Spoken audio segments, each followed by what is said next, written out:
Selamat siang. Assalamualaikum warahmatullahi wabarakatuh dan salam sejahtera untuk kita sekalian. Disampaikan terima kasih kepada Bapak dan Ibu yang sudah bersedia untuk hadir pada siang menjelang sore hari ini. Saat ini kita akan bersama-sama mengikuti telaah kritis dari laporan-laporan divisi dari Divisi Public Health. Ini terkait dengan Project Knowledge Translation dari KSI, di mana ada tim yang melakukan critical appraisal terhadap laporan-laporan divisi yang ada di PKMK, dan untuk hari ini akan bersama-sama membahas untuk hasil critical appraisal dari laporan divisi Public Health. Untuk pertama-tama mungkin akan disampaikan hasil critical appraisal dari Pak Rosi, setelah itu dari Prof. Hakimi. Setelah itu akan dilanjutkan dengan diskusi. Kepada Pak Rosi dipersilahkan.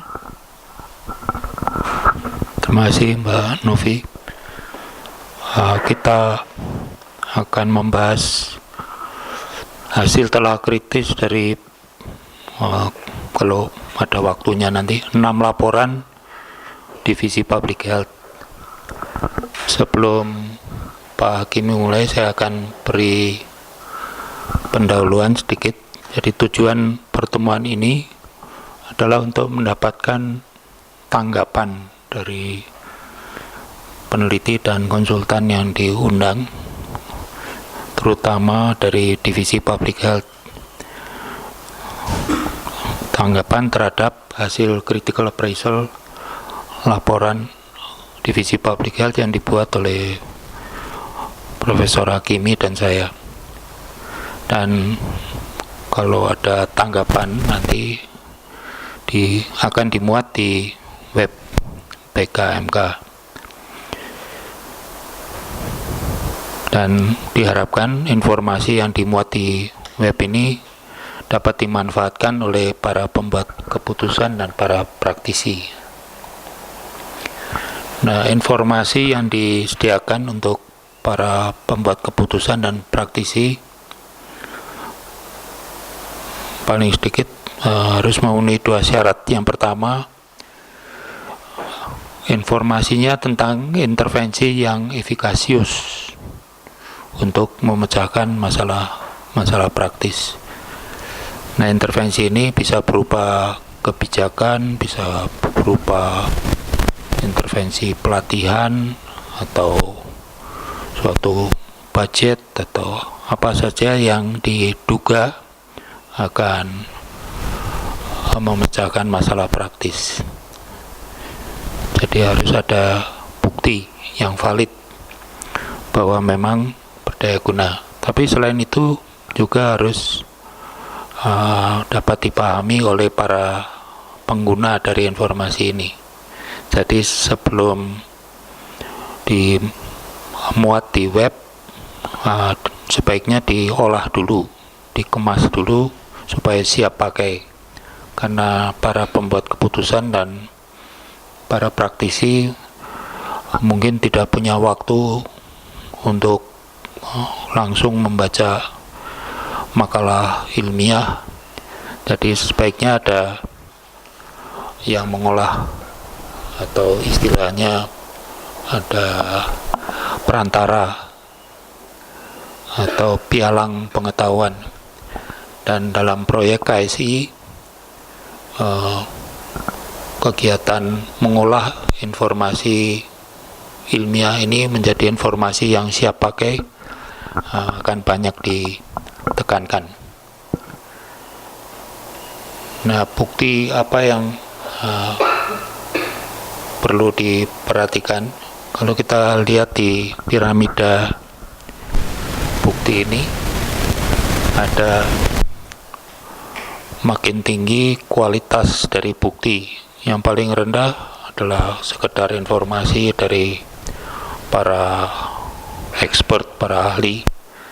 Tapi kemudian makin meningkat, ada informasi yang belum disaring, belum difiltrasi, dan ada informasi yang sudah difiltrasi.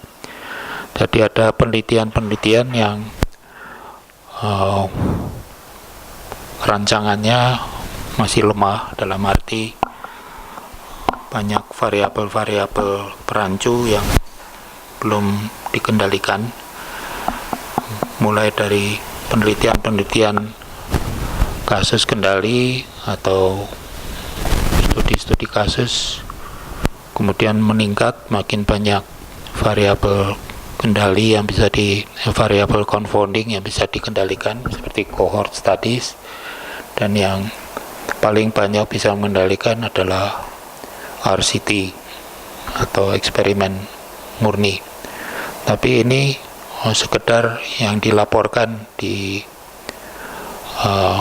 jurnal-jurnal ilmiah, walaupun sudah difiltrasi oleh editor, tapi perlu ada penyaringan lagi oleh mereka yang tahu mengenai materinya dan juga tahu mengenai metode penelitian.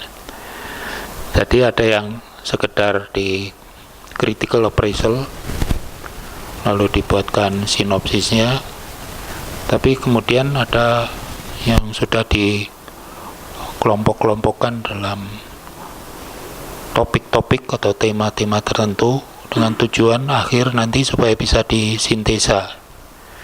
Kemudian bukti yang paling kuat adalah bukti yang dipaparkan oleh systematic review.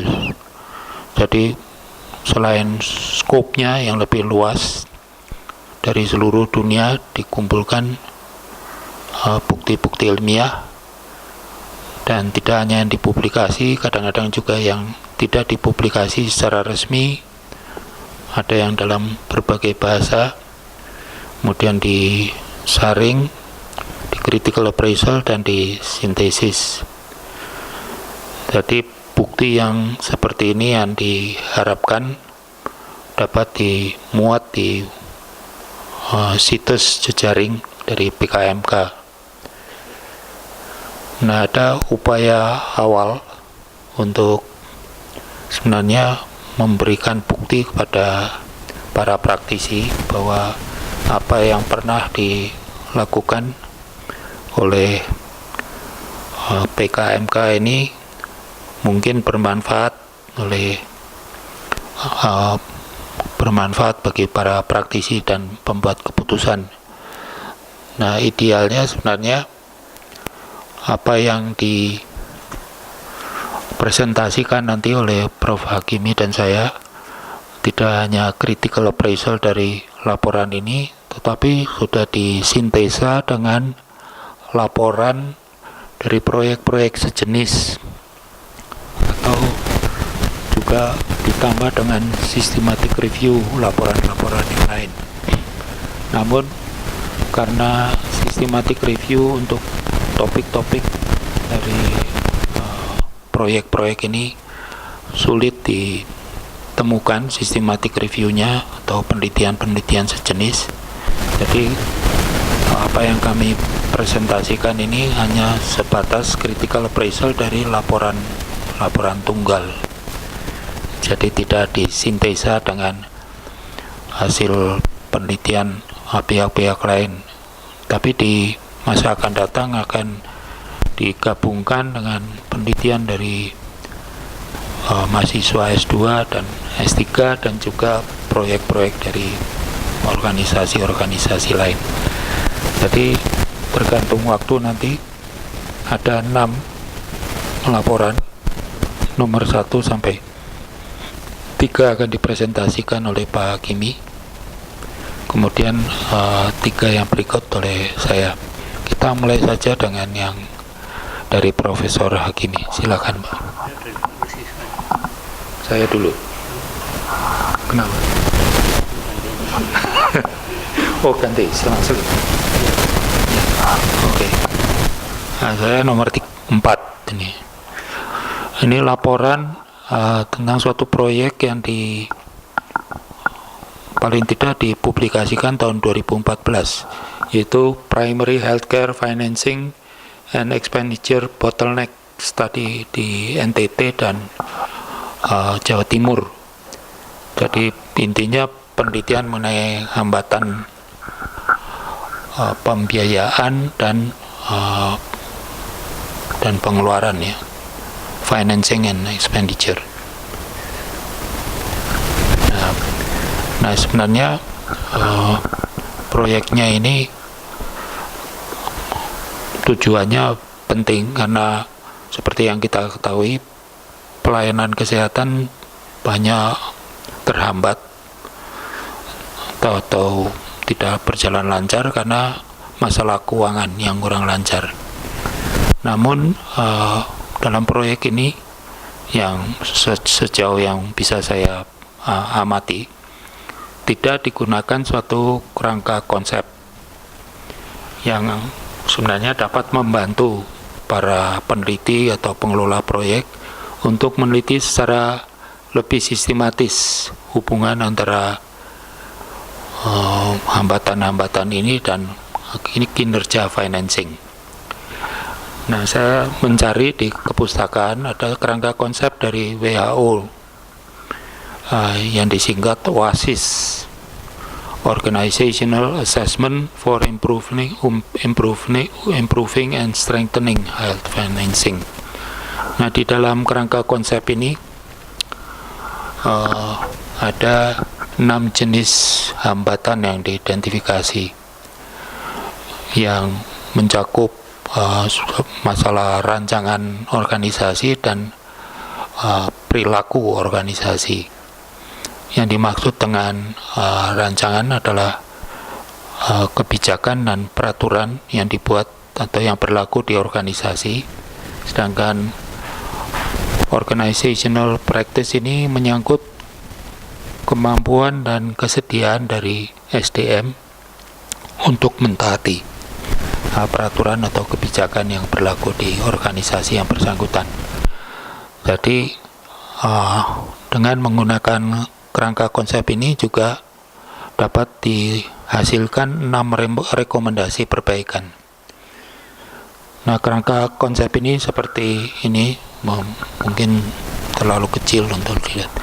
Mencakup semua ini stewardship, dan sebenarnya stewardship ini harus dipegang oleh Pak Bupati atau Bu Bupati atau Wali Kota di tingkat kabupaten terutama ya, yang mensupervisi seluruh kegiatan lintas sektor yang menyangkut, kalau dalam hal ini kalau tidak salah terutama soal KIA ya, atau kesehatan pada umumnya. Jadi dengan menggunakan kerangka konsep ini, para peneliti atau para pengelola proyek dapat mengidentifikasi bottleneck-nya itu di mana, yang menyangkut pengumpulan sumber daya, terutama sumber daya uang, kemudian pooling-nya, kemudian purchasing atau penggunaan dari dana tersebut. Secara singkat, hambatan-hambatan dalam pendanaan ini yang disebutkan tadi berjumlah 6, seringkali tidak ada kebijakan sama sekali atau tidak ada peraturan, atau jika ada kadang-kadang kurang memadai, atau ada kebijakan-kebijakan yang saling bertentangan, dan kadang-kadang atau lebih sering malah ini penegakan yang lemah. Kemudian kelima dan 6 ini yang menyangkut perilaku organisasi, kapasitas organisasinya lemah dan hubungan antar organisasinya kurang berfungsi. Jadi sebenarnya critical appraisal ini menyangkut 3 hal sebenarnya. Yang pertama, kerangka konsepnya sendiri dan konstruk-konstruk yang ada di dalam kerangka itu. Kemudian baru rancangan proyek. Proyek ini menggunakan rancangan multiple case yang embedded, di dalamnya ada penelitian-penelitian lain, kualitatif maupun kuantitatif, dan bisa digunakan untuk meneliti apa yang menjadi hambatan atau bottlenecks di masing-masing organisasi yang terkait. Jadi puskesmas, dinas kesehatan, Pemda sampai ke pusat, dan masing-masing bergerak atau berfungsi di dalam suatu konteks yang khas.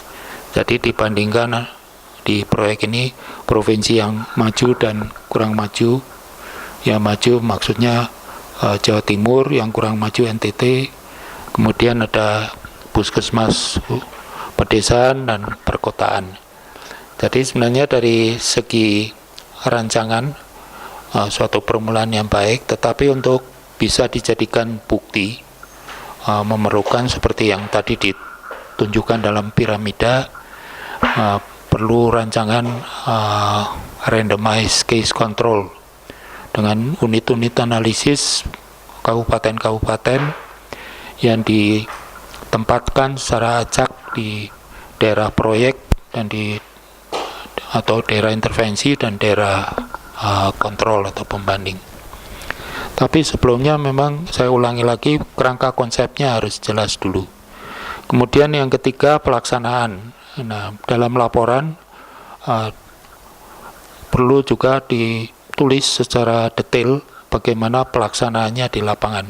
Karena seringkali perlu diadakan modifikasi atau penyesuaian ketika proyek dilaksanakan di lapangan yang bisa berakibat memperlancar proyek atau kadang-kadang menghambat proyek. Dan kalau ada rekaman yang jelas, yang detail, dapat digunakan untuk perbaikan proyek yang berikut.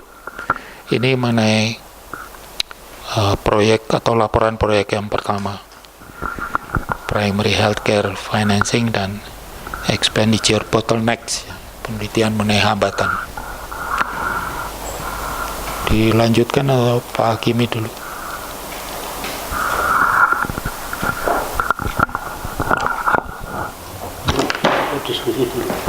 Disingkatnya supaya lebih singkat tentang bottlenecks tadi di East Nusa Tenggara dan East Java, dari Bapak Ibu sekalian mungkin ada yang hendak ditanyakan atau ditanggapi, dipersilahkan. Donor atau pendana tidak mengundang si evaluator pada waktu proyek dirancang dan direncanakan.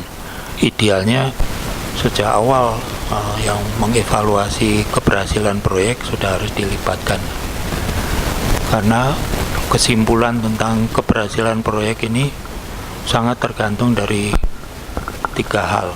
Satu, kerangka konsepnya, dua, rancangannya, dan ketiga, masalah pelaksanaan di lapangan. Nah, mengenai yang pertama, kerangka konsep ini kadang-kadang ya keinginan dari si donor tanpa mempertimbangkan bukti-bukti sebelumnya mengenai efikasi dari suatu intervensi. Nanti ada contoh-contoh yang lain.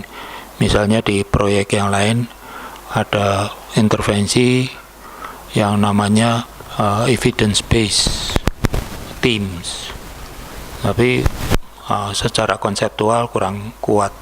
Jadi sebenarnya mengenai jenis intervensinya dan pengukuran keberhasilan intervensi perlu ada masukan dari para ahli atau dari literatur gitu. Nah, kedua mengenai rancangan.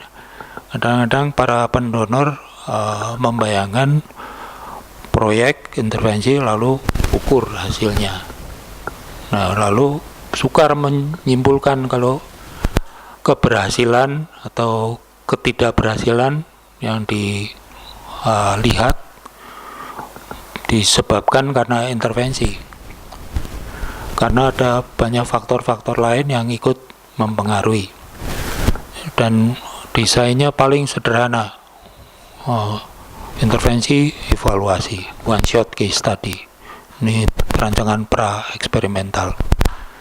Jadi kalau bisa si evaluator ikut di dalam merencanakan proyek bersama dengan donor agency dan dengan orang-orang yang nanti melaksanakan proyek itu, supaya bisa mempengaruhi bagaimana proyek itu sebaiknya dirancangan.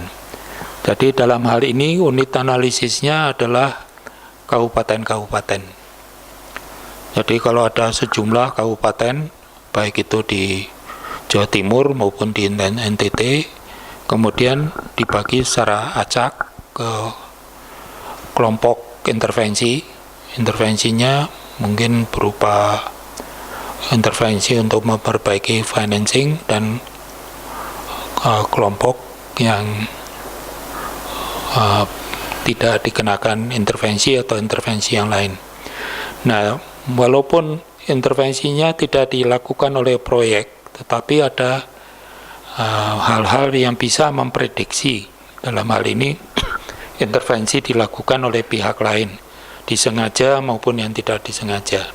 Jadi apa yang mempengaruhi bottlenecks, atau dalam hal ini apakah bottlenecks mempengaruhi health financing performance.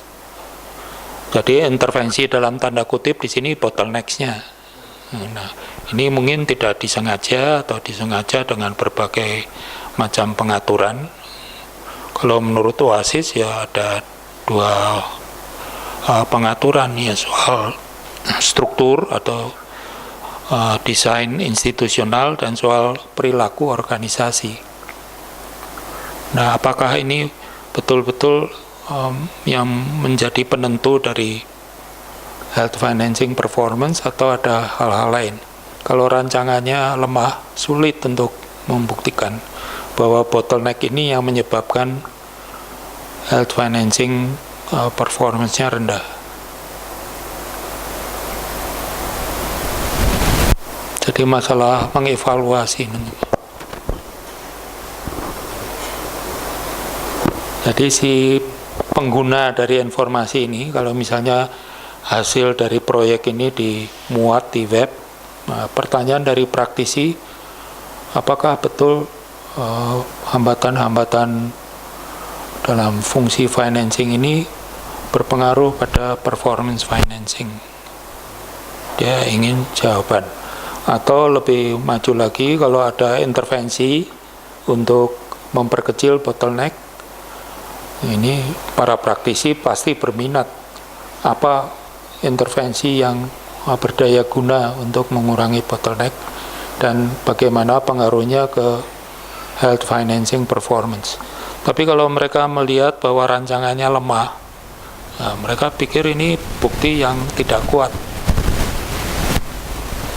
Jadi ini tugas PKMK menghasilkan informasi dengan bukti yang kuat, karena ada evidence-based practice, evidence-based budgeting, evidence-based planning, dan sebagainya, semua evidence-based. Berkembang Pak Rosi. Jadi karena ini sudah kadung misalnya, bukan, sudah dilaksanakan Pak. Sementara mungkin tidak, nanti kan harus ada pembelajaran meskipun di sini kurang baik itu Pak. Jadi di laporan-laporan kami ada secara eksplisit ataupun secara tidak langsung ada rekomendasi ya. Yang pertama di sini kerangka konsep, kalau bisa ada kerangka konsepnya. Terus diberi contoh dari WHO, sebenarnya ada kerangka konsep yang bagus namanya OASIS. Nah, ini sumbernya. Ada manualnya, ada trainingnya, dan sebagainya. Jadi kalau ada kerangka konsepnya lebih sistematis meneliti mengenai pengaruh dari bottleneck ini terhadap kinerja financing.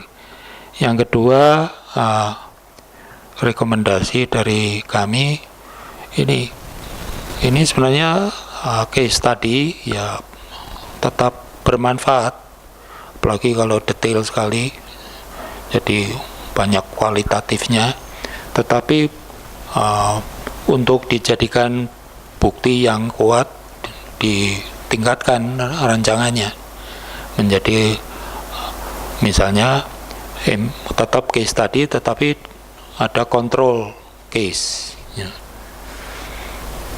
Atau cohort kan lebih kuat daripada sekedar case study. Idealnya ada RCT. Jadi ini dua rekomendasi utama untuk ke depannya nanti jika ada proyek semacam ini, apakah itu intervensi yang dilakukan oleh PKMK atau intervensi dilakukan pihak lain lalu PKMK mengevaluasi. Perhatikan konstruk-konstruknya, kerangka konsepnya, 2 rancangannya, dan yang 3 yang tidak kalah penting, pelaksanaannya di lapangan seringkali perlu menyesuaikan dengan keadaan di lapangan.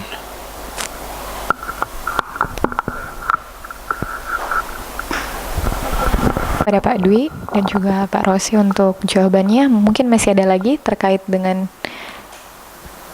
laporan yang sudah dipresentasikan tadi. Kalau tidak ada, lanjutkan dulu dengan presentasi dari Prof. Hakimi. Pada Prof. Hakimi dipersilakan.